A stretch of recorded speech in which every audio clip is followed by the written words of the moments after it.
어, 힘들고 어려운 일을 만날 때, 또 우리의 삶에 참 두려운 일이 생길 때 정말 하나님을 의지하게 되는 것이 여러분 믿음입니다. 3절에 다윗이 고백하죠. 내가 두려워하는 날에는 내가 주를 의지하리이다. 주님이 의지가 되는 것이 믿음입니다. 그래야 힘이 나고 마음에 평안함이 부어지고 또 말씀대로 살아갈 용기가 생기는 것이죠. 하나님을 의지하는 것은 의지가 되는 것이지, 의지하라고 제가 강단에서 외친다고 해서, 혹은 저와 여러분이 스스로 하나님을 의지해야지 그렇게 마음을 다잡는다고 해서 되는 일이 아닙니다. 우리 안에 믿음의 역사가 일어나야 한다는 것입니다. 하나님이 진짜 믿어지면 세상이 달리 보이고 또 삶 자체도 완전히 달라지게 되는 것이죠.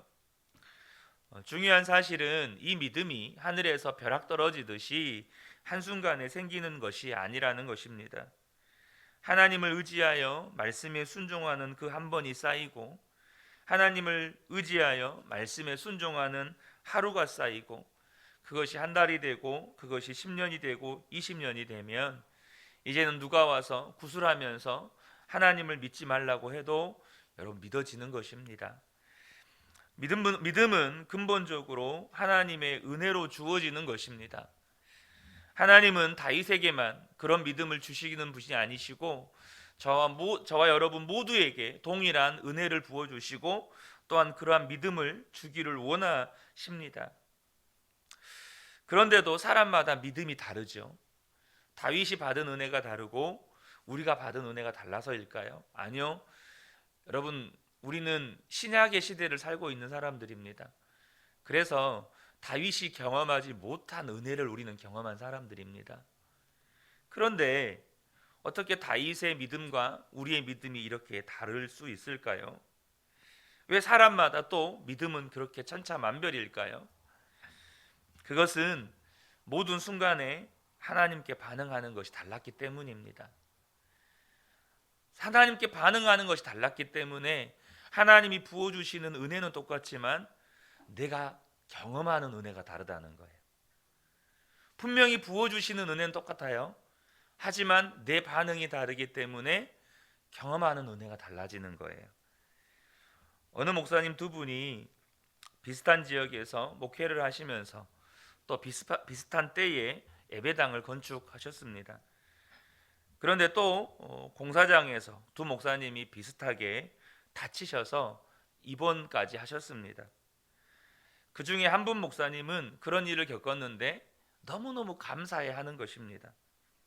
교인들이 입원한 목사님을 찾아뵈면서 마음 가운데 고민이 있었대요. 목사님 낙심하면 어떡하지? 그런데 너무너무 감사해 하시는 모습을 보면서 의아해할 정도였답니다. 목사님의 생각은 이렇습니다. 예배당을 지을 때면 늘 세 가지 어려움이 생긴답니다. 하나는 죽든지, 하나는 교회를 떠나게 되든지, 또 하나는 다치든지. 이 세 가지 중에 하나는 생긴다는 거예요. 그런데 생각해 보니까 자신은 그 중에 제일 약한 것, 그것도 성도들이 다치지 않고 목사님 자신이 다쳤기 때문에 교회 안에서 시험들 성도도 없고 그것 가지고 수습할 일도 없다는 거예요. 그래서 목사님 스스로 생각하시기를 하나님이 날 너무나도 사랑하셔서 제일 약한 시험을 허락하셨다, 이렇게 받아들인 거예요. 그런데 다른 목사님은 똑같은 일을 당했는데 하나님 앞에 원망이 가득했다는 거예요. 내가 다른 일 하자는 것도 아니고 예배당 짓자는 것인데 하나님께서 어떻게 나에게 이런 일을 허락하실 수 있나? 왜 하나님은 나를 지켜주지 않으셨나? 그때부터 마음에 하나님에 대한 원망이 들어오고, 그렇게 목회를 하시면서 목사님이 은퇴하시는 날 이런 인사를 했다고 그래요. 그동안 너무 목회를 열심히 한 것이 후회가 됩니다. 그리고는 교회를 떠나신 거예요. 똑같은 상황을 만났는데 똑같은 은혜를 하나님이 부어주셨는데 그 은혜에 대해서 내 마음으로 반응하는 게 다른 거예요. 어떤 분은 그것을 은혜로 받고 어떤 분은 그것을 원망으로 반응하고. 우리가 살다 보면 흔들릴 때가 많죠. 그때 우리는 이런 생각을 합니다. 내가 사람 때문에 그래. 내가 환경 때문에 지금 이런 거야. 그런데요, 따지고 보면 자신의 문제라는 사실입니다. 신경림 시인이 쓴 갈대라는 시가 있습니다. 언제부턴가 갈대는 속으로 조용히 울고 있었다. 그런 어느 밤이었을 것이다. 갈대는 그의 몸이 흔들리고 있는 것을 알았다.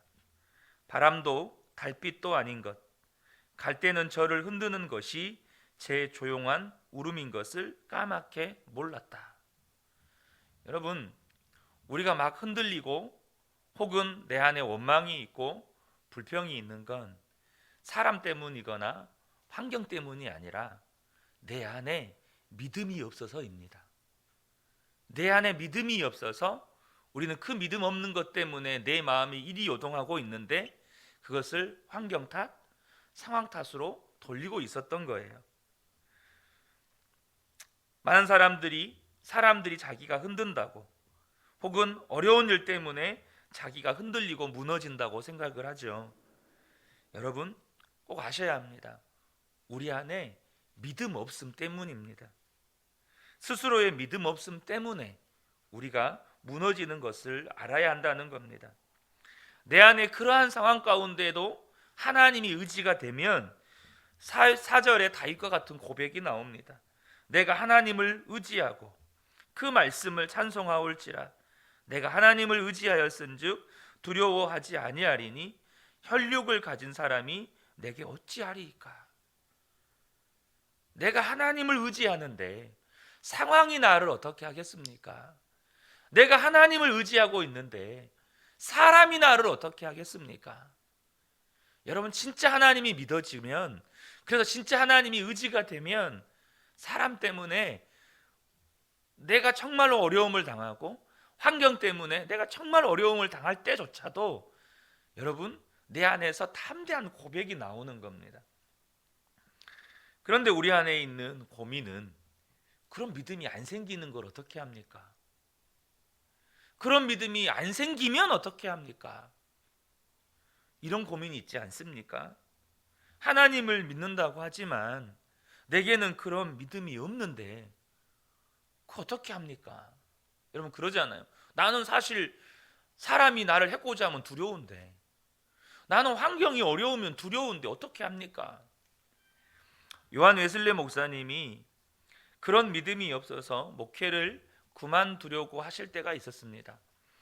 1738년 3월 15일자 일기입니다. 갑자기 내 마음에 떠오르는 것이 있었다. 그것은 설교를 그만두어야겠다는 것이었다. 믿음을 가지지 못한 자가 어떻게 남에게 믿음에 관한 설교를 할 수 있단 말인가? 그래서 설교를 그만두어야 할 것인지에 대하여 베라에게 물었다. 그러자 그는 절대 설교 사역을 그만두어서는 안 된다고 대답하였다. 그래서 나는 믿음이 없는 내가 어떻게 믿음에 대해 설교를 할 수 있느냐며 설교를 계속한다면 무엇에 대한 설교를 해야 하겠느냐며 물었다. 그랬더니 그가 이렇게 대답했다. 믿음을 갖게 되기까지 성경 말씀에 나온 믿음에 관하여 설교하세요. 그리고 하나님이 믿음을 주셔서 믿음을 갖게 되거든 그 믿음으로 믿음에 대해 설교하세요. 요한 웨슬레 목사님은 베라의 권고가 하나님께서 주신 말씀으로 받아들여졌다. 그래서 그는 계속해서 믿음에 대해 설교했다. 그리고 2개월 뒤에 그분은 성령을 받습니다. 그리고 영국의 대부흥을 일으킵니다. 2개월 동안 믿음이 없다고 하는 상황에서 성경에 나온 믿음을 설교했던 것 때문에 결국에는 하나님께서 이 웨슬레 목사님에게 은혜를 부어 주셨던 것입니다. 우리가 어떤 때요, 나는 정말 믿음이 없다. 믿음이 없어도 이렇게 믿음이 없을 수 있나? 믿어지지 않는데, 하나님이 의지가 안 되는데 어떻게 합니까? 여러분, 이런 믿음을 가지고 내가 신앙생활을 할 수 있을까? 이런 생각이 들 때가 있습니다. 여러분, 그렇지 않습니까? 그러나 아무리 내게 믿음이 없고 또 정말 내 형편이 정말로 내 믿음으로 이겨낼 수 없는 그런 상황 같아 보여도 여러분 꼭 기억하십시오. 여전히 저와 여러분에게 믿음이 있습니다. 무슨 말입니까? 여러분, 새벽을 깨워서 하나님 앞에 예배한다는 거 믿음이 있기 때문입니다.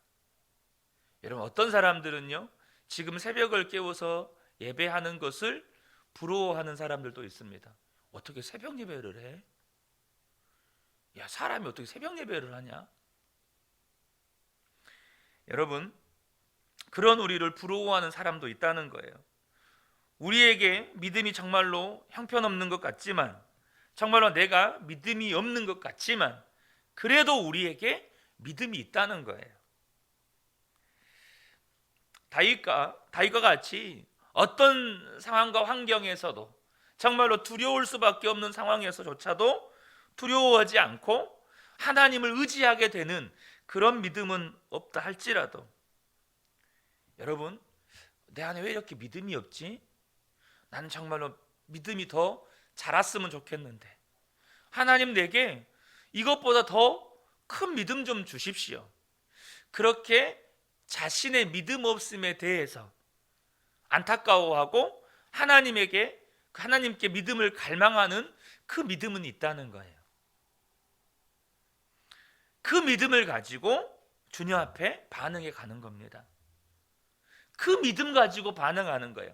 지금 당장 내 삶에 어떤 상황과 형편에서 난 두려워하지 않아. 사람이 나를 어떻게 하겠어? 이 믿음은 없을지라도 나는 왜 이렇게 믿음이 없을까? 그걸 안타까워하면서 그래도 주님 내게 믿음이 있었으면 좋겠어요. 이러한 믿음이 우리 안에 있다는 거예요. 여러분, 그 믿음 가지고 저와 여러분의 삶에 일어나는 모든 일에 주님을 바라보고 그 믿음 가지고 주님 앞에 기도하고 그 믿음으로 지금 내게 주신 말씀에 순종해 나가는 거예요. 주님은 살아계신 하나님이십니다. 반드시 우리를 지켜만 보고 계시지 않아요. 무슨 말이냐면 반드시 그 믿음에 주님은 또 역사하신다는 거예요. 그렇게 연약하고 보잘것없는 믿음이지만 그 믿음 가지고 내가 반응하려고 하면, 그 믿음 가지고 내가 반응해 가면 주님은 그 믿음을 씨앗 삼아서 반드시 역사하시는 살아계신 하나님이시라는 겁니다. 러시아에서 기독교 대학을 설립하신 선교사님이 계십니다. 여러분, 러시아가 러시아 정교회가 있지만 개신교를 되게 탄압합니다. 사람들이 되게 부정적으로 개신교에 대한 반응들을 해요. 그런데 이분이 러시아에서 기독교 대학을 설립한다. 대단한 일 아닙니까? 대단한 믿음이 필요한 일이잖아요. 이분이 미국에 사실 때 먹고 살아야 하니까 시작하신 일이 뭐냐면 흑인들이 많은 사는 동네에서 식료품 가게를 하시는 거였습니다. 거기가 가장 가게가 싸니까 그것을 인수해서 가게를 열었는데 문제는 주일 지키기가 어렵다는 것이었어요. 그 동네 사람들이 다 그 식료품점에 와서 먹을 것을 사가니까 1년 365일 가게 문을 열어야 한다는 것이었습니다. 그런데 이 집사님 안에 다른 것은 몰라도 주일은 지켜야 된다라는 믿음이 있었어요. 주일은 지켜야 된다. 그래서 주일에 과감하게 문을 닫고 교회 갑니다 이렇게 써 붙여놓고 문을 닫았어요. 그러니까 월요일에 온 동네가 난리가 난 거예요. 우리나라야 여기 없으면 딴 데 가서 사면 되지만 미국은 땅덩이가 크니까 식료품점 하나도 굉장히 이렇게 한 동네에 여러 개 있는 것도 아니고, 그러니까 월요일에 당신들만 기독교인이냐, 우리도 기독교인이다, 그런데 먹고는 살아야 되지 않냐, 가게 문 닫아 놓으면 우리가 뭘 먹고 사냐, 난리가 난 겁니다. 그래서 막 사람들이 몰려와서 항의를 하는데 정신이 하나도 없는 겁니다. 또 다음 주일이 돌아옵니다. 어떻게 해야 합니까? 가게 문을 닫았다가는 진짜 동네에서 쫓겨나거나 문을 닫아야 될 판이에요. 근데 아무리 기도를 해봐도 그래도 주일은 지켜야 돼. 이 마음이니까 또 문을 닫았어요. 교회 갑니다 써붙여 놓고 교회를 가신 거예요. 그러니까 정말로 이제는 진짜로 동네 사람들이 교회에서, 아니 그 동네에서 쫓아낼 것 같은 그런 분위기인 거예요. 셋째 주가 됐습니다. 어떻게 해야 될까요? 또 문을 닫았어요. 셋째 주가 지나가니까 네 번째 주차가 돌아올 때 사람들이 변하기 시작하더래요. 뭐냐면 이 집은 주일에 문 닫아. 그러니까 토요일에 사놔야 돼. 사람들이 토요일 날 와서 주일에 먹을 것들을 사가는 거예요. 그리고 그 가운데 예수 믿는 사람들이 있을 거 아니겠어요.